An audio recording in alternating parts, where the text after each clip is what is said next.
Hello friends, welcome to my channel. तो आज हम स्टॉक ऑन रेडार सीरीज में, ये हमारी ब्रांड न्यू सीरीज है स्टॉक ऑन रेडार। इस सीरीज में एक और बहुत ही शानदार जानदार कंपनी को आज हम डिस्कस करने वाले हैं। इस सीरीज में हम वो सारी कंपनीज, सीरीज मतलब स्टॉक ऑन रेडार सीरीज में हम वो सारी कंपनीज को डिस्कस करेंगे जो कि बहुत ही हाई क्वालिटी बिजनेस है, एक बहुत ही रीजनेबल वैल्यूएशन पे मिल रहे हैं। और इनके ये सारी कंपनीज जो हम डिस्कस करेंगे स्टॉक ऑन रेडार में, उस वो काफी ब्रांड विजिबिलिटी उसकी आपको दिखेगी, बहुत ही बढ़िया बैलेंस शीट दिखेगी, हाई क्वालिटी बिजनेस है, अच्छा मैनेजमेंट है और जो वैल्यूएशन है वो काफी रीजनेबल वैल्यूएशन पे आपको ये कंपनी मिल रही है। अभी भी इतना मार्केट राइज हो चुका है ऑलरेडी, उसके बाद भी आपको इस सीरीज के अंदर हम वो कंपनीज को इंक्लूड करने की कोशिश करेंगे जो कि अच्छे ब्रांड की, अच्छे मैनेजमेंट की, हाई क्वालिटी कंपनीज जो अभी भी जिसमें काफी पोटेंशियल है कि अच्छा रिटर्न आपको आने वाले समय में दे सकता है, वो सारी कंपनीज को हम इस सीरीज में ऐड करने वाले हैं। तो बहुत ही इंटरेस्टिंग सीरीज होने वाली है ये, और ऐसी सारी कंपनीज को आपको अपने वॉच लिस्ट, आपको अपने रडार पर रखना चाहिए, जिससे कि कभी भी आप देखते हैं फ्यूचर में कि इन कंपनीज के शेयर प्राइसेस में अप्रिसिएशन हो रहा है, अच्छी बढ़त हो रही है, और आप इनके जो क्वार्टरली रिजल्ट्स आते हैं इन कंपनीज के, उनको भी आप कंटिन्यूअसली ट्रैक करिए। आप अपनी रिसर्च भी पैरेलली कंप्लीट कर लीजिए। तो ये सारी चीजें आप अगर करेंगे और जब भी आपको लगता है कि ये सही मौका है इसमें अपनी पोजीशन बनाने का, तो आप इनको अपने रडार पे रख सकते हैं। और जब भी आपको लगता है कि ये सही समय है, तो आप इसमें अपनी पोजीशंस भी जरूर बना सकते हैं। तो मैं आपको बोलूंगा कि इस सीरीज में जो भी हम कंपनी को डिस्कस करेंगे, उनको आप कंटिन्यूअसली ट्रैक करिए, अपनी स्टडीज को कंप्लीट करिए, और जब भी आपको लगे कि हाँ ये राइट समय है, तब आप अपनी पोजीशन बनाइए। तो बहुत ही इंटरेस्टिंग होगा। हम काफी डिटेल में बहुत सारी कंपनीज को इस सीरीज में डिस्कस करने वाले हैं। आज जिस हम कंपनी को डिस्कस करेंगे उसका नाम सीसीएल प्रोडक्ट्स है। कॉन्टिनेंटल कॉफी के नाम से अपने अपने प्रोडक्ट्स को सेल करते हैं इंडियन मार्केट में, और बहुत सारे बिजनेस वर्टिकल हैं, काफी लंबी रेंज है इनकी, उसके बारे में हम डिस्कस करेंगे। बट मैं अपना वीडियो स्टार्ट करूं उससे पहले मैं आपसे रिक्वेस्ट करूंगा कि अगर आपको ये वीडियो पसंद आता है तो लाइक का बटन जरूर दबाइएगा। कमेंट सेक्शन में भी लिखकर बताइएगा कि आपको ये वीडियो कैसा लगा। आप बेल आइकन को जरूर दबाइए, जिससे कि आपको सारे नोटिफिकेशंस, जो हम नए वीडियोस बनाते हैं उसका नोटिफिकेशन आपको इमीडिएटली मिल जाए। और मेरे चैनल को सब्सक्राइब करना मत भूलिए। ओके सर, तो चलिए हम शुरू करते हैं। ये है सीसीएल प्रोडक्ट्स की वेबसाइट। आप देख सकते हैं अपनी स्क्रीन पर कि मैंने इस कंपनी की वेबसाइट खोल के रखी हुई है।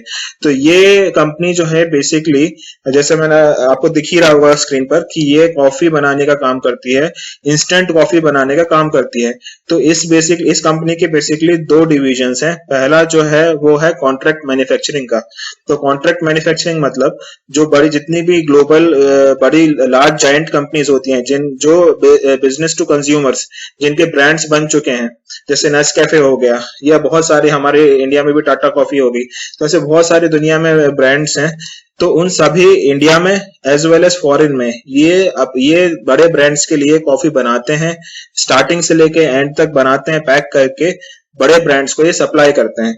क्लियर है सर? तो ये क्या है, कॉन्ट्रैक्ट मैन्युफैक्चरिंग का काम करते हैं, बड़े ब्रांड्स के लिए कॉफी बनाते हैं और फाइनल प्रोडक्ट्स को ये सप्लाई कर देते हैं बड़े ब्रांड्स को। तो ये पहला तो हो गया इनका कॉन्ट्रैक्ट मैन्युफैक्चरिंग का काम। दूसरा जो है, इन्होंने अभी स्टार्ट किया है 3-4 साल पहले ही, जो कॉफी ये बनाते हैं अपने प्लांट में, उसको उन्होंने एक एज अ ब्रांड भी डेवलप किया है।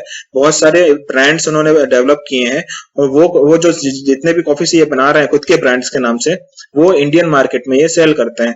तो पहला हो गया डिवीजन जिसमें वो इंडिया में भी कॉन्ट्रैक्ट मैन्युफैक्चरिंग का काम करते हैं और एक्सपोर्ट्स के लिए भी करते हैं। और जो दूसरा इनका डिवीजन है जिसमें इन्होंने खुद से अपने ब्रांड्स बनाए हैं, वो सारे प्रोडक्ट्स वो इंडिया में सप्लाई करते हैं। तो ये बेसिकली दो डिवीजन है इनके। अब अगर आप बात करेंगे कि किस तरीके की कॉफी बनाते हैं, तो जितने भी बुक्स में जितने भी तरीके की कॉफीज होती हैं, वो सारी कॉफीज ये बनाने में कैपेबल हैं। और ये बहुत ही मार्केट, मतलब क्या चाहिए, लीडर भी हैं कॉफी बनाने में। तो इसके बारे में हम डिस्कस करेंगे। अभी देखिए आप यहाँ पर कि जैसे आप देख सकते हैं नीचे में प्रोडक्ट्स में देखिए, तो फ्रीज कॉन्सेंट्रेटेड लिक्विड कॉफी ये बनाते हैं, स्प्रे ड्राइड कॉफी बनाते हैं, ये एक टेक्निक है, ये सब हम डिस्कस करने वाले हैं। रोस्ट एंड ग्राउंड कॉफी बनाते हैं, स्प्रे ड्राइड कॉफी ग्रेन्यूल्स बनाते हैं, रोस्टेड कॉफी बीन्स बनाते हैं, प्रीमिक्स कॉफी बनाते हैं, dried coffee, freeze dried coffee बनाते हैं। तो ये इतने सारे तरीके हैं। देखिए, कॉफी सिर्फ एक कॉफी नहीं होती। जो कॉफी लवर नहीं है उनके लिए सारी चीजें एक ही होती हैं, बट जो कॉफी के शौकीन होते हैं उनको अलग अलग टेस्ट क्लियरली वो आइडेंटिफाई कर सकते हैं। तो ये बहुत सारी टेक्निक हैं, बहुत सारे तरीके तरीके हैं आप कॉफी के फ्लेवर चेंज करने के, और अलग अलग प्रोसेसेस हैं जिससे आप अलग अलग तरीके की कॉफीज बना सकते हैं। तो ये कंपनी जो है almost 200 plus different different type of coffees के बना सकती है। तो वो सब के बारे में भी हम डिस्कस करने वाले हैं। दूसरा आप देखिए इनकी जो स्ट्रेंथ है वो है पैकेजिंग में। तो ये ड्रम्स में भी सप्लाई करते हैं, जार्स में भी सप्लाई करते हैं, बल्क बॉक्स में, सैशे में, बिग बैग्स में और कैंस में। तो देखिए जिस तरीके के भी कस्टमर होंगे इनके, जो भी वो उनका कस्टमाइज सॉल्यूशन उनको चाहिए उस तरीके का ये बनाकर देते हैं। फिर देखिए सर, ये जो है अबाउट अस, तो देखिए अबाउट अस में भी हम देख लेते हैं सीसीएल प्रोडक्ट्स है क्या। तो देखिए ये जो कंपनी फाउंड हुई थी वो 1994 में हुई थी। तो आप समझ लीजिए कम से कम 26 साल, तो मतलब ऑलमोस्ट 30 इयर्स हो चुके हैं इसको ऑपरेशन में। तो 3 डिकेड का इनका एक्सपीरियंस है ऑलमोस्ट। तो काफी लंबा एक्सपीरियंस है, काफी सारे बिजनेस साइकिल ये देख चुके हैं, अप्स एंड डाउन देख चुके हैं। तो ये मैच्योर्ड है, इसमें कोई डाउट नहीं है, ये स्टेबल बिजनेस है, आपको इससे क्लियर होता है। उसके बाद दूसरी इंपॉर्टेंट चीज आप देखिए कि ये ऑलमोस्ट जो है क्लाइंट इन ओवर 90 कंट्रीज में ये एक्सपोर्ट करते हैं। तो जैसे मैंने आपको बताया पहले भी कि ये कॉन्ट्रैक्ट मैन्युफैक्चरिंग का काम करते हैं और ये 90 कंट्रीज में अपने प्रोडक्ट्स को सेल करती है। तो बहुत लंबा रीच है इनका, ये आपको क्लियर होता है इससे। तीसरी इंपॉर्टेंट चीज क्या है कि ये क्या है, ये into largest instant coffee exporter in private labelling in the world. तो प्राइवेट लेबलिंग जो है वो वही है कि आप जो बड़े प्लेयर्स हैं उनके नाम से आप कॉफी सेल करते हैं बनाकर, ये कॉन्ट्रैक्ट मैन्युफैक्चरिंग ही हो गया प्राइवेट लेबलिंग। तो ये largest, one of the largest हैं इंस्टेंट कॉफी एक्सपोर्टर में। तो ये तीनों चीजें आपको क्लियर हो गई इसमें। अब आप देखिए यहाँ पर इनकी मैन्युफैक्चरिंग फैसिलिटीज कहाँ कहाँ पर है। तो देखिए सबसे पहली जो फैसिलिटी है वो है दुगीराला पे, ये आंध्र प्रदेश में है दुगीराला। देखिए सीसीएल प्रोडक्ट है state of art soluble instant coffee manufacturing plant, ठीक है, soluble instant coffee manufacturing plant है जो कि दुगीराला में है। गुंटूर डिस्ट्रिक्ट है आंध्र प्रदेश का। यहाँ पर इनकी जो कैपेसिटी है वो 35,000 मेट्रिक टन पर एनम की है। Okay sir, 35,000 metric ton per annum की है। CCL products has the distinction of setting up India's first freeze dried instant coffee manufacturing plant. तो ये जो फ्रीज ड्राइड जो इंपॉर्टेंट वर्ड है यहाँ पर, तो ये एक टेक्निक है कॉफी बनाने की। तो इसमें देखिए कहीं स्प्रे ड्राइड भी होता है, ये फ्रीज ड्राइड भी होता है। तो फ्रीज मतलब एक तो आपको क्लियर हो गया कि ठंडा करने की बात कर रहे हैं। तो फ्रीज ड्राइड जो टेक्निक होता है उसमें क्या होता है कि कॉफी के जो एक्सट्रैक्ट होते हैं उसको -40 डिग्री सेल्सियस पे फ्रीज किया जाता है, और फिर बाद में जब वो फ्रीज होने के बाद उसको ग्रेन्यूल्स में तोड़ दिया जाता है, ग्रेन्यूल्स बना दिया जाता है। फिर जो ये फ्रोजन ग्रेन्यूल्स होते हैं इनको मतलब ड्राई किया जाता है बहुत ही लो टेम्परेचर में और वैक्यूम के अंदर में। इससे क्या होता है कि जो भी उसकी जो फ्लेवर होता है या अरोमा होता है, जो खुशबू होती है उसकी, वो खत्म नहीं होती। क्योंकि अगर आप किसी कॉफी बीन्स को बहुत हाई टेम्परेचर पे हीट करेंगे तो उसका जो ऑयल होता है, उसकी जो खुशबू होती है, उसका जो टेस्ट होता है वो खराब हो जाता है। तो ये फ्रीज ड्राइड जो टेक्निक है इसमें -40 डिग्री सेल्सियस में आप उसको फ्रीज करते हैं, उसके बाद फिर उसको आप ड्राई करते हैं और वैक्यूम के अंदर रखते हैं। तो जितना भी वो कॉफी बीन्स है वो बिल्कुल ड्राई हो जाते हैं ग्रेन्यूल्स के फॉर्म में, और जिससे कि उनका टेस्ट और अरोमा जो है वो मेंटेन रहता है। तो आपने देखा कि ये जो फ्रीज ड्राइड इंस्टेंट कॉफी की जो टेक्निक है उसकी एक बहुत बड़ी capacity 35,000 ton metric ton per annum की, एक साल में 35,000 मेट्रिक टन की कैपेसिटी इनके पास है। उसके बाद हम नेक्स्ट आ जाते हैं, यहाँ पर जो सेकंड मैन्युफैक्चरिंग फैसिलिटी है वो है कुआकोली में, आंध्र प्रदेश, इंडिया। तो देखिए ये जो इमर्जिंग डिमांड थी फ्रीज ड्राइड कॉफी की, इससे उन्होंने मोटिवेट होके एक और कैपेसिटी बढ़ाई जो कि 5,000 मेट्रिक टन पर एनम की है। तो ये जो उन्होंने कैपेसिटी लगाई वो कुआकोली में लगाई है आंध्र प्रदेश में। ये जो था वो 35,000 की थी, ये जो है कैपेसिटी वो 5,000 की, और दोनों ही फ्रीज ड्राइड कॉफी बनाने का काम करते हैं। तो आपको क्लियर हो गया फ्रीज ड्राइड कॉफी क्या होती है। उसके बाद स्विट्जरलैंड देखिए, स्विट्जरलैंड में भी इनकी है। तो देखिए ये इंडिया में 2 यूनिट्स हैं, तीसरी यूनिट जो है वो स्विट्जरलैंड में है और चौथी यूनिट जो है वो वियतनाम में है। तो ये 4 मैन्युफैक्चरिंग यूनिट्स हैं इनकी। तो ये स्विट्जरलैंड की जो यूनिट्स है इसमें भी बहुत सारे डिफरेंट टाइप ऑफ कॉफीज बनाते हैं ये।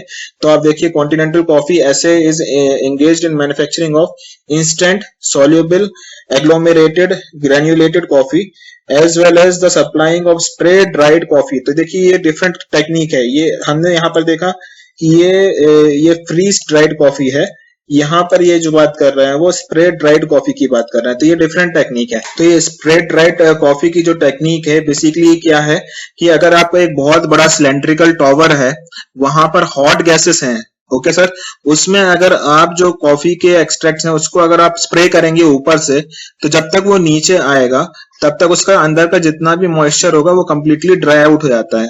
तो जब तक वो जो कॉफी पाउडर है वो नीचे पहुंचेगा तब तक उसके अंदर का सारा मॉइस्चर कंप्लीट निकल जाता है। तो जस्ट आपको एक बार फिर से क्लियर कर दूं कि स्प्रे ड्राइड कॉफी जो होती है उसमें आपके एक सिलेंड्रिकल टॉवर होता है जिसमें कि आप कॉफी एक्सट्रैक्ट को ऊपर से गिराते हैं, नीचे हॉट गैस रहती है जिसमें कि जितना भी उसके अंदर मॉइस्चर होता है वो सारा निकल जाता है, और जब वो नीचे पहुंचता है तब तक आपका फाइन पाउडर बचता है और सारा मॉइस्चर खत्म हो जाता है, कंप्लीटली ड्राई हो जाती है। दूसरी जो फ्रीज ड्राइड कॉफी है, इसमें जो आपका कॉफी एक्सट्रैक्ट होता है उसको बहुत ही कम टेम्परेचर मतलब -40, तो ये दोनों अपोजिट टाइप की प्रोसेस है।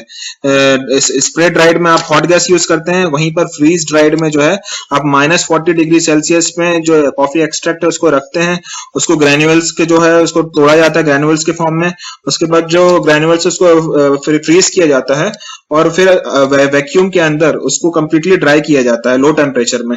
तो उससे क्या है कि इसकी जो अरोमा और क्वालिटी है और जो फ्रेग्रेंस है टेस्ट है वो सब मेंटेन रह पाता है। तो ये दोनों टेक्निक्स अलग टेक्निक्स है बट काफी वाइडली यूज होती हैं। फिर यहाँ पर ये बता रहे हैं कि we have the ability to customise instant coffee as per the customer requirement. तो जिस तरह की कस्टमर की रिक्वायरमेंट होगी उस तरीके से कस्टमाइज कर सकते हैं इंस्टेंट कॉफी को। और ये जो carefully chosen arabica and robusta coffee, तो ये आपको ये दो नाम अगर आपको पता होगा तो ठीक है, क्योंकि जो रेगुलर ड्रिंकर होते हैं, जो कॉफी लवर होते हैं, उनको तो पता ही होगा, बट मैं आपके इंफॉर्मेशन में भी बता दूं कि ये जो है दो स्पीशीज होते हैं, मेनली दो वैरायटी ही कॉफी के आते हैं, एक है अरेबिका और दूसरा है रोबस्टा। तो ये रोबस्टा जो है वियतनाम में काफी अच्छे मात्रा में पाया जाता है, और अरेबिका जो है वो सबसे ज्यादा वर्ल्ड में अगर सबसे ज्यादा कोई अगर कॉफी यूज होती है तो वो अरेबिका यूज होती है, बट रोबस्टा भी काफी ज्यादा कंज्यूम की जाती है। हमारे एशिया पैसिफिक रीजन में भी काफी ज्यादा रोबस्टा कॉफी यूज की जाती है। चलिए सर, नेक्स्ट जो इनकी मैन्युफैक्चरिंग यूनिट है वो है वियतनाम में। ये है नैगोन coffee state of art coffee manufacturing plant. ये स्कू क्विन इंडस्ट्रियल कॉम्प्लेक्स में है ये। तो ये बहुत ही स्ट्रेटेजिक यूनिट है वियतनाम में, जो इनकी है बहुत ही स्ट्रेटेजिक यूनिट है, क्योंकि जो हमने यहाँ पे बात की कि रोबस्टा कॉफी, तो ये Vietnam one of the largest producer of robusta coffee है। तो ये कंपनी और वियतनाम और बाकी जो भी कस्टमर्स हैं बहुत ही वाइडली यूज करते हैं रोबस्टा कॉफी को, क्योंकि जो आपकी स्प्रे ड्राइड टेक्निक है इसमें काफी ज्यादा यूज होता है रोबस्टा कॉफी का, क्योंकि ये थोड़े सा हार्ड बीन्स होते हैं। तो क्योंकि ये स्प्रे ड्राइड कॉफी जो है वो रिलेटिवली चीपर प्रोसेस होती है किसी भी बीन्स को ड्राई करने की। तो और इसमें क्या होता है कि आपका जो अरोमा और जो फ्लेवर है वो लॉस होने का चांस होता है, क्योंकि इसमें आप गर्म करते हैं बीन को। बल्कि फ्रीज ड्राइड कॉफी जो है वो प्रीमियम प्रोडक्ट है, क्योंकि इसमें आप ज्यादा गर्म नहीं करते, इसमें आप ठंडा करते हैं कॉफी को, तो जो टेस्ट होता है, जो खुशबू होती है वो मेंटेन रह पाती है। तो इसलिए आपको क्या है कि जो अरेबिका कॉफी होती है वो इतना स्ट्रॉन्ग बीन्स नहीं होते हैं इसके। तो रोबस्टा कॉफी काफी वाइडली यूज होती है स्प्रे ड्राइड कॉफी में। ओके सर, तो ये जो है ये प्रीमियम ब्रांड है, फ्रीज ड्राइड प्रीमियम ब्रांड होता है, और ये रेगुलर ब्रांड होता है स्प्रे ड्राइड।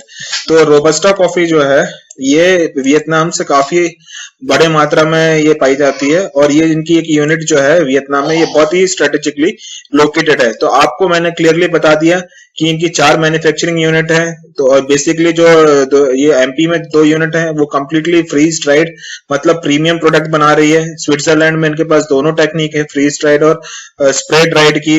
तो और वियतनाम जो है वो यहाँ से सप्लाई करते हैं और ये प्रोड्यूस भी करते हैं, तो यहाँ पर ज्यादा जो है वो स्प्रे ड्राइड का काम होता होगा।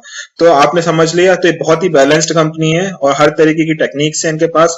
तो ये अरेबिका कॉफी भी करते हैं, ये दूसरी जो है रोबस्टा कॉफी, ये दोनों तरीके की कॉफी को प्रोड्यूस करते हैं। और जिस तरीके की भी कस्टमर की डिमांड आती है, क्योंकि ये B2B बिजनेस में है, बिजनेस टू बिजनेस, मतलब ये अपनी कंपनी से दूसरे कंपनी को सेल करते हैं, और B2C में भी है क्योंकि अपने खुद के ब्रांड्स भी हैं। तो ये यूनिक कंपनी है जो कि B2B में भी है और B2C में भी है। तो ये एक स्ट्रॉन्ग पॉइंट है इस कंपनी का। तो ब्रॉडली सर हमने सारी चीजें इस वेबसाइट में जो भी थी वो सब डिस्कस कर लिए। हमने इनके प्रोडक्ट्स देख लिए, हमने इनकी पैकेजिंग देख ली, डिफरेंट फॉर्म्स में पैकेजिंग है, इनके कितने कहाँ पे प्लांट्स हैं, सारी चीजों को देख लिया, कितने प्रोडक्ट्स हैं। तो इस वेबसाइट में जितनी भी चीजें थी मैक्सिमम चीजें हमने कवर कर ली है। अब हम ब्रीफली इनकी एक बार जर्नी को भी देख लेते हैं। तो 1993 से इनका इंसेप्शन हुआ था, मतलब ये स्टार्ट हुई थी 1993 में CCL प्रोडक्ट्स। 1995 में इनकी कैपेसिटी जो थी वो 3600 मेट्रिक टन्स की थी। ओके सर, क्लियर हो गया।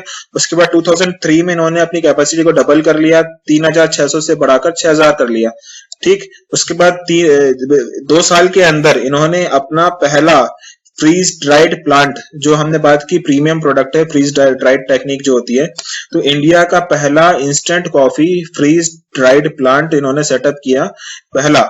ओके सर, फिर इसकी बहुत सक्सेस इनको मिली फ्रीज ड्राइड टेक्निक में, क्योंकि ये प्रीमियम प्रोडक्ट है, कस्टमर से काफी अप्रिसिएशन मिला, बहुत अच्छी डिमांड मिली। तो उसको सक्सेस को देखते हुए इन्होंने दूसरा प्लांट लगाया, जो कि सेकंड फ्रीज ड्राइड प्लांट था, जो कि 4500 मेट्रिक टन की कैपेसिटी के साथ में।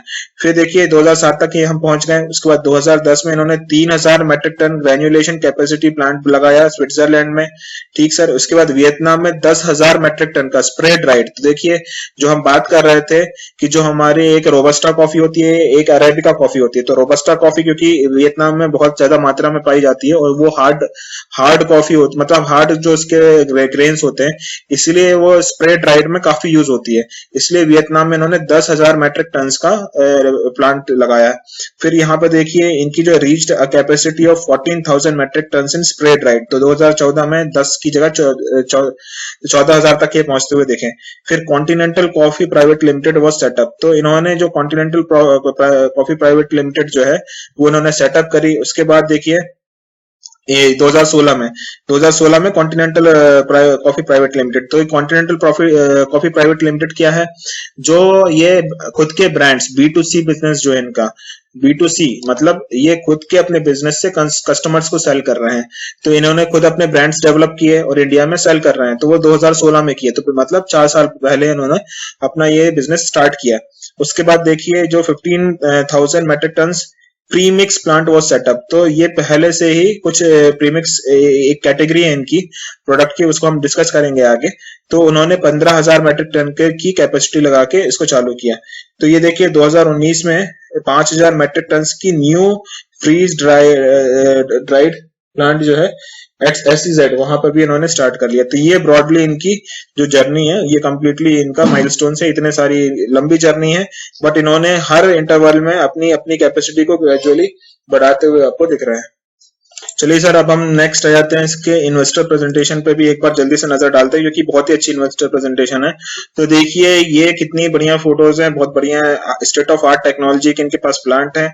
आपके पास समय होगा तो जरूर एक बार विजिट करिएगा अगर आप आसपास रहते हैं इनके। World largest private label manufacturer with a capacity of 35,000 tons of instant coffee and 50,000 tons of coffee products. तो ये बहुत ही बड़ी कैपेसिटी है। वर्ल्ड के लार्जेस्ट प्राइवेट लेबल मैन्युफैक्चरर मतलब कॉन्ट्रैक्ट मैन्युफैक्चरिंग का काम करते हैं ये। उनकी कैपेसिटी जो है 35,000 टन्स की है इंस्टेंट कॉफी की, और 50,000 टन्स की है कॉफी प्रोडक्ट्स की। तो हमने जो बात की 4 मैन्युफैक्चरिंग यूनिट्स हैं, यहाँ पर आप फोटोज भी देख सकते हैं, बहुत ही शानदार यूनिट्स दिख रही हैं। और देखिए अब ये बता रहे हैं नेक्स्ट में कि we create coffee as you like it, correct, agree. उसके बाद देखिए एक्सपोर्ट करते हैं 90 कंट्रीज को, तो बहुत ही बड़ा रीच है इनका। नेक्स्ट आ जाते हैं हम ग्रुप स्ट्रक्चर। तो ये ग्रुप स्ट्रक्चर बता रहे हैं यहाँ पर। अब ये ग्रुप स्ट्रक्चर है, यह इनकी प्रोसेस है, फ्लो है। तो ये एक यूनिट है, ये दूसरी यूनिट है, ये तीसरी यूनिट है, ये चौथी यूनिट है। और ये जो कॉन्टिनेंटल कॉफी जो है, ये हम अभी जो B2C बिजनेस है वो है। तो ये ब्रॉडली इन्होंने बताया है। फिर यहाँ पर देखिए ये CCL प्रोडक्ट्स का जो डुगी राला में आंध्र प्रदेश में जो यूनिट है, वो ये यूनिट है। आप इसकी फोटोज देख सकते हैं, बहुत ही शानदार प्लांट दिख रहा है, बड़ा प्लांट दिख रहा है। उसके बाद आप देखिए यहाँ पर जो सेकेंड यूनिट है इनकी, जो कि चित्तूर डिस्ट्रिक्ट में है, SEZ में, वो देखिए ये बहुत ही स्टेट ऑफ आर्ट कंपनी दिख रही है। देखिए कितना शानदार कंपनी है ये। उसके बाद देखिए आप यहाँ पर वियतनाम में जो हमने बात की, ये बहुत ही स्ट्रेटेजिक यूनिट है, बहुत ही की यूनिट है, क्योंकि जो रोबस्टा कॉफी है वो यहीं से प्रोड्यूस होती है। ड्राइड प्रोसेस जो हमने बात की वो यहाँ से प्रोड्यूस होती है, तो बहुत ही स्ट्रेटेजिक यूनिट है। अब देखिए वियतनाम के यहाँ पे बता भी रहे हैं कि एडवांटेज क्या है, तो आप ये बहुत इंपॉर्टेंट चीजें आप देखिएगा। एक्सेस टू रॉ मटेरियल, तो Vietnam is one of the largest producer of robusta coffee and hence there is assured supply of raw material. तो आपने देखा वियतनाम जो है वो लार्जेस्ट प्रोड्यूसर है रोबस्टा कॉफी का। फिर ये टैक्स ब्रेक के बारे में बता रहे हैं। तो जो NCL है, मतलब इस कंपनी का नाम NCL है, जो कि वियतनाम में है, उसको 0 टैक्स मिला, ब्रेक मिला था शुरू के 5 साल में। तो जब इन्होंने प्लांट लगाया तो 5 साल तक 0 टैक्स था। फिर 50% टैक्स लगा अगले 9 साल तक, ठीक है। उसके बाद आज की डेट में this is now converted to no tax for lifetime. तो क्योंकि इन्होंने अपने सारे टैक्स की लाइबिलिटी को मीट किया, प्रॉपरली मीट किया, इसलिए अब जो है वो नो टैक्स टैक्सेबल यूनिट है ये। तो बहुत ही बढ़िया है ये। तो आप ये देखा आपने। उसके बाद नेक्स्ट जो है स्ट्रेटेजिकली लोकेटेड फैसिलिटी। तो ये क्या है, since the plant is located in Vietnam which is state of robusta capital of the world. तो रोबस्टा जो कॉफी है वो कैपिटल ऑफ द वर्ल्ड है, मतलब वर्ल्ड में जो सबसे ज्यादा रोबस्टा कॉफी बनती है वो इसी जगह पे, इसी स्टेट में बनती है। तो इसमें अवेलेबिलिटी ऑफ रोबस्टा कॉफी की कोई इशू ही नहीं है, लॉजिस्टिक का भी कोई ज्यादा कॉस्ट नहीं आता है, और बहुत ही इजिली अवेलेबल है ये कॉफी। तो आपको कभी भी ऐसा नहीं है कि शॉर्टेज है कॉफी की। तो ये सबसे अच्छी चीज है। फिर मार्केट प्रोक्सिमिटी देखिए तो some critical market such as China, Japan, Korea, ये वियतनाम के बहुत पास में है, तो यहाँ से ये बनाकर आराम से इन कंट्रीज को सेल कर पाते हैं। फिर ये एमएफएन जो है स्टेटस, एमएफएन क्या होता है, मोस्ट फेवर्ड नेशन। तो एमएफएन स्टेटस है वियतनाम को, वियतनाम जो कंट्री है उसको मोस्ट फेवर्ड नेशन का स्टेटस मिला हुआ है। इससे इनको क्या है कि जो ड्यूटी स्ट्रक्चर है वो ऑलमोस्ट नील हो जाता है। तो मतलब इनके पास जो टैक्सेस लगते हैं वो ड्यूटी स्ट्रक्चर जीरो हो जाता है। तो ये सारे टेलविंड्स हैं, इतने सारे एडवांटेजेस हैं जो कि ये एंजॉय कर पा रहे हैं वियतनाम की यूनिट से। इसलिए ये बहुत ही स्ट्रेटेजिक यूनिट है, बहुत ही की यूनिट है इनकी कंपनी की। फिर जो नेक्स्ट यूनिट है, चौथी यूनिट हमने बात की थी, वो है स्विट्जरलैंड में। ये आप देख सकते हैं, इसकी फोटो उन्होंने लगा के रखी हुई है। तो ये भी बहुत ही अच्छी यूनिट है। अब इनके प्रोडक्ट प्रोफाइल देख लीजिए। तो प्रोडक्ट प्रोफाइल में देखिए, इंस्टेंट कॉफी में स्प्रे ड्राइड हमने बात कर ली, ग्रैन्युलेटेड कॉफी पता है आपको, फ्रीज ड्राइड हमने बात कर ली, डीकैफिनेटेड कॉफी जो है, कैफीन जो होता है कॉफी में उसको डीकैफिनेट कर देते हैं तो डीकैफिनेटेड कॉफी हो जाती है। Fair trade and other certified coffees, तो ये सारे बनाते हैं। फिर चिकोरी ब्लेंडेड इंस्टेंट कॉफी भी बनाते हैं। ये चिकोरी कॉफी जो है, इसमें इसके रूट्स को, चिकोरी जो रूट है उसके रूट्स को यूज करके इसको कॉफी बनाई जाती है, इसको फ्लेवरिंग की जाती है। तो इससे क्या है, वुडी नटी टेस्ट आ जाता है, ये काफी अच्छा टेस्ट होता है इसका। फिर flavoured coffee, speciality coffee, all products in both retail packs and bulk PACS. तो ये सारी चीजें रिटेल्स के हिसाब से छोटे छोटे बैग में या डिफरेंट डिफरेंट साइजेस में या बल्क में कंटेनर में, बैग्स में भी ये सेल कर सकते हैं। फिर देखिए आरएनजी कॉफी, तो रोस्ट एंड ग्राउंड कॉफी है विद चिकोरी ब्लेंड्स, ये है। तो मालगुडी ब्रांड जो है इनका डोमेस्टिक में, मतलब इंडिया के अंदर जो सेल करते हैं वो मालगुडी के नाम से सेल करते हैं। Roasted beans, premix 3 in 1। ये प्रीमिक्स मतलब ये शैशेज आते हैं इनके, जिसमें कि शुगर, क्रीमर और कॉफी का जो पाउडर होता है, कॉफी होती है, ये तीनों चीज पहले से ही मिक्स होती है। तो सिर्फ आप ओपन करेंगे, उसमें पानी डालेंगे, गर्म पानी, और आप यूज कर सकते हैं उसको। तो प्रीमिक्स रहता है, मतलब उसमें पहले से ही शुगर होती है, उसमें से पहले से ही क्रीमर होता है, मतलब क्रीमर मतलब मिल्क जैसा एक प्रोडक्ट होता है, और तीसरा जो है कॉफी होती है। तो आप सीधे उस सैशे को खोलते हैं और आप उसको यूज कर सकते हैं। तो ये प्रीमिक्स भी इन्होंने बनाई है, प्रीमिक्स टी बनाई है। तो ये डिफरेंट टाइप ऑफ, ये देखिए 1 ग्राम सैशे, 1 kg, तो ये डिफरेंट कैटेगरीज इन्होंने बना के रखी हुई इन द ऑफिंग। ये क्या है, premium cold brew products both in liquid and freeze dried form, ice coffee with various flavours. तो ये बहुत ही अलग अलग टाइप की कॉफीज बनाने में केपेबल है। अब ये अपने बिजनेस मॉडल को बता रहे हैं कि ये कितना stable business model, resilient business model क्यों है, क्योंकि ये expertise in creating the right blends. तो ये बता रहे हैं कि देखिए, ये 200 से ज्यादा ब्लेंड्स को बनाने, मतलब 200 से ज्यादा अलग अलग तरीके के टेस्ट की कॉफी बनाने में ये केपेबल है। तो ये बहुत ही बड़ी कैपेबिलिटी है इनके पास, जो इनके कस्टमर्स मांगते हैं उस तरीके के ये ब्लेंड्स बना के देते हैं। फिर लॉन्ग स्टैंडिंग रिलेशनशिप, तो बहुत सारे इनके जो क्लाइंट्स है वो कंटिन्यूसली इनके साथ जुड़े हुए हैं। इतना इजी नहीं होता है कि क्लाइंट्स को अपना चेंज कर पाना। तो ये बहुत ही लंबे समय से अपने क्लाइंट्स से अच्छे रिलेशनशिप मेंटेन कर पा रहे हैं। इकोनॉमीज ऑफ स्केल, क्योंकि ये लार्जेस्ट प्रोड्यूसर है इंस्टेंट कॉफी के, तो इनके पास एफिशिएंसी बहुत बढ़ जाती है, इनके कॉस्ट कम हो जाते हैं और इनकी एफिशिएंसी बहुत बढ़ जाती है। टेक्नोलॉजी देखिए तो स्टेट ऑफ आर्ट टेक्नोलॉजी इनके पास, imported technology with high level of technology absorption. तो ये देखिए, इसलिए फिर रेजिलिएंट मार्जिन, तो मार्जिन इनके हमेशा मेंटेन रहते हैं। क्यों मेंटेन रहते हैं, क्योंकि ये जो रॉ मटेरियल है वो तभी प्रोक्योर करते हैं जब इनके पास एक ऑर्डर आता है। तो CCL follows a standard process of procuring raw material only if it receives order. तो रॉ मटेरियल तभी प्रोक्योर करते हैं जब इनके पास ऑर्डर आता है। इससे क्या होता है कि जो आपके जो मार्जिन है वो हमेशा स्टेबल रहते हैं, और क्योंकि आपको पता है कि आपको इतनी ही कॉफी बनानी है। ये रिस्क को कैसे खत्म कर पाते हैं, तो देखिए कमोडिटी रिस्क जो है ये इसको भी खत्म कर पाते हैं, करेंसी रिस्क को भी कर लेते हैं खत्म, और बिजनेस एंड रिसीवेबल्स को भी कंट्रोल कर पाते हैं ये। तो ये क्या है कि कमोडिटी रिस्क क्योंकि अवॉइड करते हैं ये sales and purchase contract back on back, क्योंकि ये सेल और परचेज दोनों के कॉन्ट्रैक्ट साथ में ही करते हैं साइन, इसीलिए वो फिक्स्ड प्राइसेस पे होते हैं। तो अगर आपका रॉ मटेरियल का प्राइस भी चेंज होता है तो इनको अफेक्ट नहीं पड़ता है। उसके बाद करेंसी, तो ये यूएसडी में ही ट्रांजेक्शन करते हैं, तो नेचुरल हेज होता है वो। उसके बाद बिजनेस के जो है तो ये बहुत पुराने पुराने इनके पास रिपीटेटिव क्लाइंट्स हैं, तो कभी भी इनका पेमेंट का कभी भी कोई इशू नहीं होता है इनको। तो ये सारी चीजें ये बता रहे हैं। व्हाट डिफरेंशिएट अस, तो टेक्नोलॉजी इनके पास है, रिसर्च एंड डेवलपमेंट है, मार्केटिंग टीम है, ये नेचुरल चीजें हैं। तो ये देखा आपने सर्टिफिकेशन, इनके पास सारे सर्टिफिकेशन है एक्सपोर्ट करने के लिए। कॉन्टिनेंटल कॉफी प्राइवेट लिमिटेड, तो ये देखिए ये इंपॉर्टेंट चीज है जो इन्होंने 2016 में स्टार्ट की है। ये देखिए 2016 में स्टार्ट किए। 100% सब्सिडरी है for domestic marketing and brand building. तो देखिए पहले ये सिर्फ कॉन्ट्रैक्ट मैन्युफैक्चरिंग का काम ही करते थे। 2016 से पहले सिर्फ ये बड़ी बड़ी कंपनी के लिए ही मैन्युफैक्चरिंग का काम करते थे। B2B कंपनी थी ये। 2016 से इन्होंने अपनी स्ट्रेटेजी चेंज करी, तो B2B को तो कंटिन्यू रखा, एक और नया सेगमेंट चालू किया B2C। तो ये इंडिया में आप खुद के ब्रांड्स सेल कर रहे हैं। ये 100% सब्सिडरी है इसी कंपनी की, जो कि कॉन्टिनेंटल कॉफी प्राइवेट लिमिटेड। उसके बाद ये 2016 में इन्होंने चालू किया प्रेजेंस इन B2C सेगमेंट जो हम बात कर रहे हैं। और इन्होंने प्रोडक्ट जो लॉन्च किए वो कॉन्टिनेंटल एक्स्ट्रा, मालगुडी, RNG और दिस प्रीमिक्स, ये 3 जो ब्रांड है इन्होंने लॉन्च किए इंडिया में। Continental extra, Malgudi, RNG and THIS, this premix etcetera. तो ये इस तरीके के इन्होंने प्रोडक्ट्स लॉन्च किए। Fast growing coffee brand across India. अब देखिए आप यहाँ पे फोटोज भी देख सकते हैं। तो रोस्ट एंड ग्राउंड, RNG जो है वो रोस्ट एंड ग्राउंड है। तो ये मालगुडी के नाम से देखिए ये बढ़िया पैकेट्स, बहुत अच्छी पैकेजिंग भी की है इन्होंने।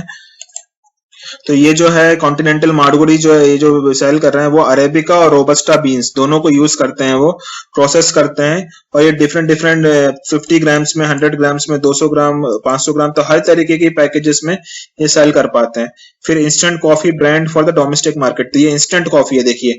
तो continental extra is blended with a coffee of 70% जो है वो कॉफी होती है। चिकोरी जो है वो 30% होती है। तो जो हमने बताया कि एक फ्लेवर देने के लिए होती है चिकोरी, ये इसके रूट्स को यूज किया जाता है। तो ये 30% है। तो ये दोनों को प्रोसेस करके परफेक्ट ब्लेंड बनाते हैं।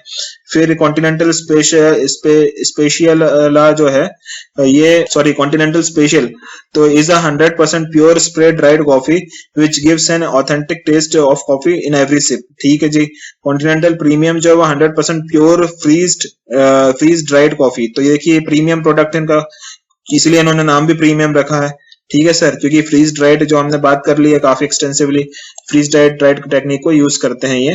तो ये इसीलिए ये प्रीमियम प्रोडक्ट है। ये देखिए यहाँ पे ये प्रीमियम है, ये एक्स्ट्रा है, ये स्पेशल है। ठीक है सर। नेक्स्ट जो आ जाते हैं वो है premix brand for the domestic market. तो ये प्रीमिक्स जैसे हमने बात की कि ये शैशेज में रहते हैं, ऐसे पाउचेस रहते हैं जिसमें कि पहले से ही ये सारी चीजों को ऐड करते हैं और उसको आप यूज कर सकते हैं। फिर premix brand with various flavours, तो ये बहुत सारे अलग अलग फ्लेवर्स में इन्होंने लॉन्च किया है। तो हेजलनट फ्लेवर है, कैरामल फ्लेवर है, मोका फ्लेवर है, कैपेचिनो है। तो बहुत अलग अलग फ्लेवर्स में इन्होंने इनको लॉन्च किया है। Similarly, a premix with no added sugar was also introduced for health watches and such segments. तो ये 3-in-1 2-in-1 जो है, तो जिसमें 3-in-1 में शुगर भी होती है, 2-in-1 में मुझे लगता है शुगर नहीं होती होगी। और ये जो बात कर रहे थे कि हेजलनट हो गया, कॉफी फ्लेवर हो गया, लेमन, कोकोनट, या अलग अलग देखिए बहुत ही शानदार स्पेशलाइज्ड फ्लेवर इन्होंने बनाए हैं। तो हेजलनट का, स्पाइसी, लेमन, कोकोनट, इन सारे जो ये सारी जितनी भी कॉफीज बना रहे हैं फ्रीज ड्राइड टेक्निक को यूज करके, ये इतने फ्लेवर्स में कॉफी आपको बनाकर बेच रहे हैं। तो फिर आगे की जो इनकी रोड अहेड है वो स्पेशलिटी कॉफी पे इनका फोकस रहेगा। नीश प्रोडक्ट्स बनाएंगे, वॉल्यूम इंक्रीज करेंगे क्योंकि एडिशनल मैन्युफैक्चरिंग कैपेसिटीज को ये बढ़ाने का प्लान कर रहे हैं। ब्रांड बिल्डिंग डोमेस्टिक मार्केट में कर ही रहे हैं कॉन्टिनेंटल कॉफी के through. Increase product profile in domestic market, बिल्कुल क्लियर है। Brand building in the feasible countries where there is no bulk volumes, तो जहां जो भी कंट्रीज 90 कंट्रीज को ये सप्लाई करते हैं, कुछ कंट्रीज में जहां पे बल्क में ये सप्लाई नहीं करते वहां पर ये अपने ब्रांड बिल्डिंग करने की कोशिश कोशिश करेंगे, ठीक है सर, जैसे कि इंडिया में कर रहे हैं। Value addition by offering retail packaging, तो ये वैल्यू एडिशन मिलती है क्योंकि आप रिटेल स्मॉल स्मॉल पैकेट्स में आप सेल करते हैं। फिर backward integration in products like NDC and other products with synergy, तो बैकवर्ड इंटीग्रेशन भी कर रहे हैं क्योंकि रॉ मटेरियल भी खुद से ही अगर करेंगे तो इनको फायदा मिलता है उस चीज का, जो कि वियतनाम के प्लांट से जैसे इनको बैकवर्ड इंटीग्रेशन इनको मिल रहा है रोबस्टा कॉफी से, तो ये बैकवर्ड इंटीग्रेशन भी कर रहे हैं। तो ब्रॉडली सर हमने डिस्कस कर लिया, इनके बिजनेस मॉडल को समझ लिया, कितने तरीके की ये कॉफी बनाते हैं वो देख ली हमने, कहाँ कहाँ पे मैन्युफैक्चरिंग फैसिलिटी है, ये मार्केट लीडिंग कंपनी है, लार्जेस्ट प्रोड्यूसर है इंस्टेंट कॉफी की, और 4 जगह इनकी मैन्युफैक्चरिंग प्लांट है, बहुत ही हाई क्वालिटी कंपनी है। तो ये सारी चीजें हमने इनके बिजनेस मॉडल को बहुत ही डिटेल में समझ लिया है। अब हम सर नेक्स्ट आ जाते हैं इनके फंडामेंटल पैरामीटर्स को स्टडी करते हैं, जिससे कि कंपनी कितनी साउंड है वो हमको पता चल जाएगी। तो ये देखिए सीसीएल प्रोडक्ट्स की हमने ये यहाँ पर फंडामेंटल पैरामीटर्स सारे निकाल के रखे हुए हैं। तो देखिए जो मार्केट कैपिटल है वो 3,300 करोड़ का है, तो बहुत ही रीजनेबल मार्केट कैपिटल है। इतनी लार्जेस्ट कंपनी है इंस्टेंट कॉफी की, फिर भी अच्छा मार्केट कैपिटल पे आपको मिल रही है। तो 3,300 करोड़ का मार्केट कैपिटल है, तो ये स्मॉल कैप कंपनी से मिड कैप कंपनी आप इसको बोल सकते हैं। स्मॉल कैप कंपनी ही है अभी, जो कि मिड कैप कंपनी बनने जा रही है। फिर पीई देखिए आप तो 18.9, तो बहुत ही रीजनेबल पीई है। जैसे कि हमने बात की थी कि रडार में, स्टॉक ऑन रडार में हम वही कंपनी डिस्कस करेंगे जो अच्छे वैल्यूएशन पे आपको मिल रही हो। फिर देखिए आरओसीज देखिए, आरओईज देखिए, तो बहुत ही शानदार आरओसीज और आरओईज यहाँ पे मेंटेन करके रखे हुए हैं इसने। डिविडेंड ये मुझे बहुत ही शानदार लगता है क्योंकि ये कंपनी रियल कंपनी है सच में, ऐसा नहीं कि फेक कंपनी है, फ्रॉड कंपनी है। तो ये डिविडेंड आपको कंटिन्यूअसली पे कर रही है, 1.41% का डिविडेंड। आप देखिए इसकी डिविडेंड हिस्ट्री भी, तो 2001, 2002, 2003, 4, 5, 6 हमेशा इसने, चाहे रेसेशन हो चाहे कुछ भी होने दो, इन्होंने डिविडेंड के साथ कभी भी कॉम्प्रोमाइज नहीं किया। 2020 में भी देखिए इन्होंने 4 बार डिविडेंड दिया है, 2019 में 2 बार दिया था। तो कंटिन्यूअसली डिविडेंड पेइंग कंपनी है, कंटिन्यूअसली, तो कभी भी इन्होंने डिविडेंड पे डिफॉल्ट नहीं किया। आरओसीज बहुत शानदार है, 18.4, 18.8, और डिविडेंड देख लिया आपने। पीई बहुत रीजनेबल है। डेट टू इक्विटी देखिए 0.41, तो नेग्लिजिबल डेट है। इक्विटी कैपिटल देखिए 26.6, तो और मार्जिन्स देखिए 23.9, तो कॉन्ट्रैक्ट मैन्युफैक्चरिंग में है, पर फिर भी 23.9 के मार्जिन्स ये मेंटेन कर पा रहे हैं। तो कोई भी पैरामीटर आपको दिखा जो कि वीक है, कोई एक भी पैरामीटर इसमें ऐसा नहीं दिखता जो कि वीक हमको समझ में आए। फिर आप क्वार्टरली रिजल्ट्स देखिए आप, तो दिसंबर के क्वार्टर में जो लास्ट ईयर का क्वार्टर था उसमें 303 करोड़ की सेल्स थी, जो कि घटकर 296 करोड़ हो गई है। मार्जिन्स देखिए 28% थे, वो घटकर 23% हो गए। वहीं पर नेट प्रॉफिट आप देखिए 47 करोड़ था, जो कि अभी भी मेंटेन है 47 करोड़। तो थोड़ा सा इनके सेल्स में और मार्जिन्स में प्रेशर आपको देखने मिल रहा है। सितंबर क्वार्टर में देखिए तो 299 करोड़ से बढ़कर 322 करोड़ हो गया। मार्जिन्स तो 21% से बढ़ के 24% हो गए, और जो नेट प्रॉफिट है वो 42 करोड़ से बढ़कर 47 करोड़ हो गए। तो जो लॉकडाउन का पीरियड था उसमें इनकी सेल्स बढ़ी, मार्जिन्स भी बढ़े और नेट प्रॉफिट भी बढ़ा। जो अभी दिसंबर का रीसेंट क्वार्टर है उसमें बल्कि कम हो गए। ये स्ट्रेंज कहानी है। उसके बाद देखिए जून के क्वार्टर में भी इनकी सेल्स बढ़ी, जो कि कंप्लीट लॉकडाउन का समय था, तो ये 273 करोड़ से बढ़कर 289 करोड़ हो गए। मार्जिन्स थोड़े से घटे इनके, 25% से 22% पे आए। वहीं पर नेट प्रॉफिट आप देखिए तो 35 से 38 करोड़। तो ऑलमोस्ट ऐसा आप नहीं बोल सकते कि सिग्निफिकेंट डिप आया है इनके मार्केट में या इनके ऑपरेशंस में, सेल्स में। ऐसा कोई मेजर कुछ ऐसा आपको अलार्मिंग सिचुएशन नहीं है, कूल एंड काम है, कोई इशू नहीं है, ठीक है सर। चलिए ईयरली प्रॉफिट एंड लॉस पे जाते हैं हम। तो देखिए ये 2009 में 466 करोड़ की जो सेल्स थी वो आज बढ़कर आपको 1100-1200 करोड़ करीब के आसपास आपको दिख रही है। तो इसमें आपको ये चीज तो दिख रही है कि कंटिन्यूअसली इनकी सेल्स इंक्रीज हुई है। आप एक जगह जरूर डिबेट कर सकते हैं कि जो पेस होती है, बहुत तेज गति से जो कंपनी ग्रो करती है, उतनी तेज गति से इसने बहुत ग्रो नहीं किया, बट फिर भी आपको कंटिन्यूअसली स्लो एंड स्टडीली ये आपको ग्रो करते हुए क्लियरली दिख रहे हैं। फिर आप देखिए जो नेट प्रॉफिट 17 करोड़ का था 2009 में, वो आज बढ़कर 170 करोड़ का हो गया। तो कम से कम 10 गुना तो इनका नेट प्रॉफिट बढ़ गया है। जो मार्जिन 12% मार्जिन कमांड करते थे, आज वो बढ़कर 25% के मार्जिन आपको दिख रहे हैं। तो और देखिए वो भी खास करके यहाँ से 2016 से अच्छा इंप्रूवमेंट आपको देखने मिला है। तो ये सेल्स इनकी बढ़ी और नेट प्रॉफिट तो और भी तेज गति से बढ़ा है। तो अच्छी चीज है, बहुत ही बढ़िया है। शेयर कैपिटल आप देखिए, कोई इशू नहीं है यहाँ पे। इन्होंने यहाँ पे बोनस शेयर इशू किए होंगे श्योरली, तो कोई इक्विटी कैपिटल में कोई प्रॉब्लम नहीं है। फिर बोरोइंग्स आप देखिए तो मेंटेन्ड है, बल्कि इन्होंने थोड़ा सा रिड्यूस भी किया अपनी बोरोइंग्स को 469 करोड़ से घटाकर 421। तो अब लगता है मुझे कि ये ग्रेजुअली अपने बोरोइंग्स को भी धीरे धीरे घटाते हुए आपको दिखेंगे। फिर कैश फ्लोज देखिए तो कभी भी आपको इस कंपनी में नेगेटिव कैश फ्लो नहीं दिखा, और बहुत ही दमदार कैश ये जनरेट कर पा रही है अपने ऑपरेशन से, इसलिए आपको इतने बढ़िया डिविडेंड भी दे पा रही है और टैक्स भी पे कर रही है। आरओसीज आप देखिए, बहुत ही बढ़िया आरओसीज हैं। ये 11% जो थे 2009 में, वो बढ़कर आज 18 और बीच में 26% तक भी गए हैं। तो मुझे लगता है कोई बड़ी बात नहीं है, इन फ्यूचर आपको 20, 25, 26% तक भी ये जाते हुए दिख सकते हैं। फिर आप देखिए डेटर डेज जो है 60 डेज से बढ़कर आज 86 डेज हो गया है, बट ये भी रीसेंट क्वार्टर्स ही हैं जो स्ट्रेस्ड क्वार्टर्स थे। इसमें भी आपको फ्यूचर में 60 डेज तक भी ये जाते हुए आराम से दिख सकते हैं। फिर प्रमोटर्स की होल्डिंग देखिए तो ऑलमोस्ट सेम है, 45% से 46% पहुंची है, तो कोई ज्यादा चेंजेस नहीं हुए।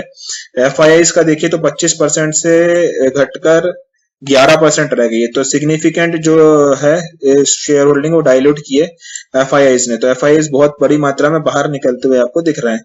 डीआईएस देखिए जो 4% थे वो आज बढ़कर 15% हो गए, तो जो यहाँ से निकले वो यहाँ पहुंच गए। तो मतलब जो फॉरेन के इंस्टीट्यूशन इन्वेस्टर थे उन्होंने बेचा अपना माल, तो सारा जो माल था वो डीआईएस ने ले लिया। तो कोई जो क्योंकि पब्लिक का देखिए 25% से 26% ही है, तो पब्लिक के पास तो कुछ बढ़ा नहीं, तो प्रमोटर्स के पास भी कुछ बढ़ा नहीं, तो जो भी ट्रांसफर हुआ शेयर वो एफआईआई से डीआईएस के पास गया है। तो अभी भी कंपनी जो है वो ब्रॉडली स्ट्रॉन्ग हैंड्स में ही है, और इक्विटी शेयर होल्डिंग पैटर्न में आपको कोई भी तरीके की तकलीफ नहीं दिख रही है। तो आपने देखा सर सारे पैरामीटर्स में, क्योंकि इंपॉर्टेंट पैरामीटर्स क्या है, कैश बहुत इंपॉर्टेंट पैरामीटर है, बहुत शानदार है। डेट आपका ज्यादा है नहीं, नेग्लिजिबल डेट है, और जितने भी बाकी रिटर्न रेशियोज हैं, पीई देखिए, और डिविडेंड पेइंग कंपनी है, और डेट टू इक्विटी रेशियो बहुत अच्छा है। तो कहीं पर भी कोई भी ऑपरेटिंग प्रॉफिट मार्जिन बहुत अच्छे हैं, तो सारे फंडामेंटल पैरामीटर्स में तो ये बहुत ही बढ़िया है, कोई इशू नहीं है इस कंपनी में। अब हम आ जाते हैं नेक्स्ट सेगमेंट है हमारा टेक्निकल एनालिसिस का। तो सर ये देखिए ये मंथली चार्ट है, यहाँ पे एक्सपोनेंशियल मूविंग एवरेजेस हैं, सारे एक्सपोनेंशियल मूविंग, और एक आरएसआई इंडिकेटर है। तो ये स्क्रीन पे आप देख सकते हैं एक कैंडल एक मंथ को रिप्रेजेंट करती है। तो ये जो चार्ट में आप क्लियरली देख सकते हैं कि जैसे यहाँ पर आप देखिए क्लियरली साइडवेज कंसोलिडेशन हुआ बहुत लंबा, ऑलमोस्ट आप कह सकते हैं कि 5-7 साल का 5 साल से 10 साल करीब 10 साल का करीब आप बोल सकते हैं कि साइडवेज कंसोलिडेशन हुआ, जो कि आपका 80 रुपए तक का कंसोलिडेशन हुआ।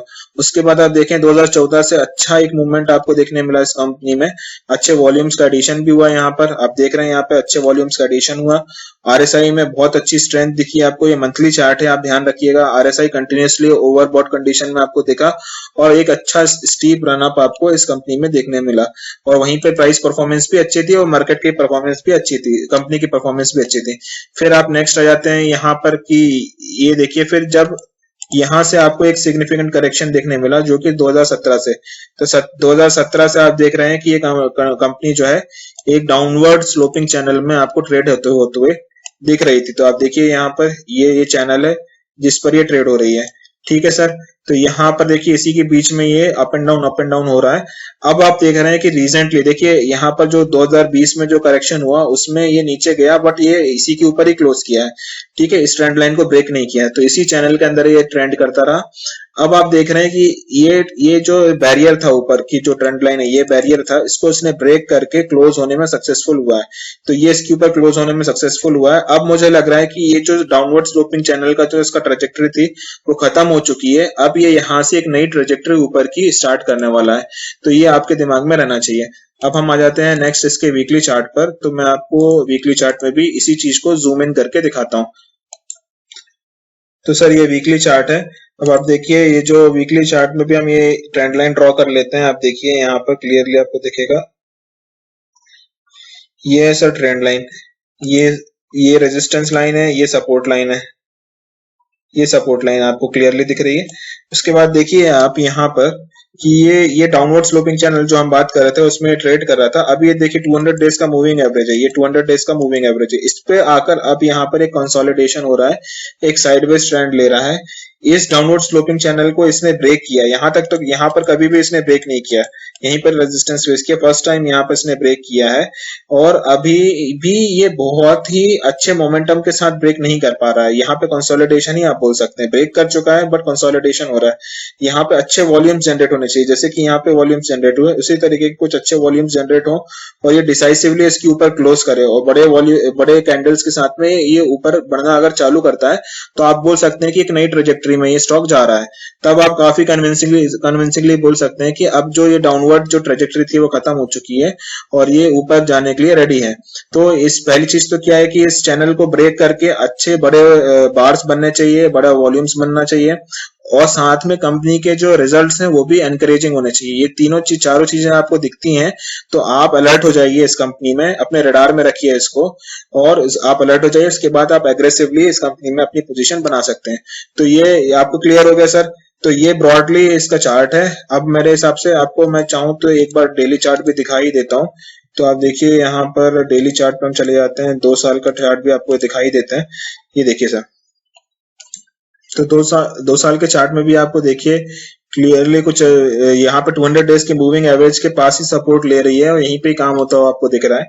ये जो बहुत शॉर्ट टर्म के लिए अगर आप बात करें तो यहाँ पर आप देख सकते हैं कि ये एक रेजिस्टेंस लाइन है, इसके ऊपर क्लोज करे डिसाइसिवली तो एक नए ट्रेजेक्टरी में जाएगा ये स्टॉक, एक नई अप ट्रेंड में जा सकता है ये, बट जो कि अभी नहीं दिख रहा है आपको। इसलिए मैं बोल रहा हूँ स्टॉक ऑन रडार सीरीज है। आपको यहाँ पे तुरंत नहीं बनाना है, ग्रेजुअली आप बना सकते हैं, अभी भी बना सकते हैं, एक्यूमुलेट कर सकते हैं, बट इसको अपने रडार पे रखिए। तो ये अगर ये ट्रेंड लाइन को ब्रेक करता है, नीचे के लेवल को तो ब्रेक नहीं करेगा, अभी तक तो ये साइडवेज ही ट्रेंड कर रहा है, एक तरह से वेज फॉर्मेशन हो रहा है यहाँ पर। तो अगर आपको दिख रहा है अगर इसको ब्रेक करके ऊपर ट्रेड करना चालू करता है तो फिर आप अपनी पोजीशंस को इसमें बढ़ा सकते हैं, एग्रेसिवली बढ़ा सकते हैं। तो ये सारी चीजें हैं सर, हमने इसके बिजनेस को समझ लिया, इसके टेक्निकल चार्ट्स को देख लिया, सब चीजें हमने डिस्कस करी काफी डिटेल में। बहुत ही इंटरेस्टिंग कंपनी है, मार्केट लीडर है ये, export oriented company, B2C B2B segment में है, तो बहुत ही इंटरेस्टिंग कंपनी है। इसको अपने रडार पे रखिए, अपने वॉच लिस्ट पे रखिए और जिससे कि आप जब भी अच्छा अप्रिसिएशन मिलता है तो आप इससे फायदा उठा सकते हैं। चलिए सर, कैसा लगा आपको वीडियो कमेंट सेक्शन में लिखकर बताइएगा। अगर आपको पसंद आता है ये वीडियो तो लाइक का बटन जरूर दबाइए, अपने दोस्तों के साथ शेयर करिए, मेरे चैनल को सब्सक्राइब करिए और बेल आइकन को भी जरूर दबाइएगा। नेक्स्ट वीडियो में मिलेंगे, तब तक के लिए बाय बाय।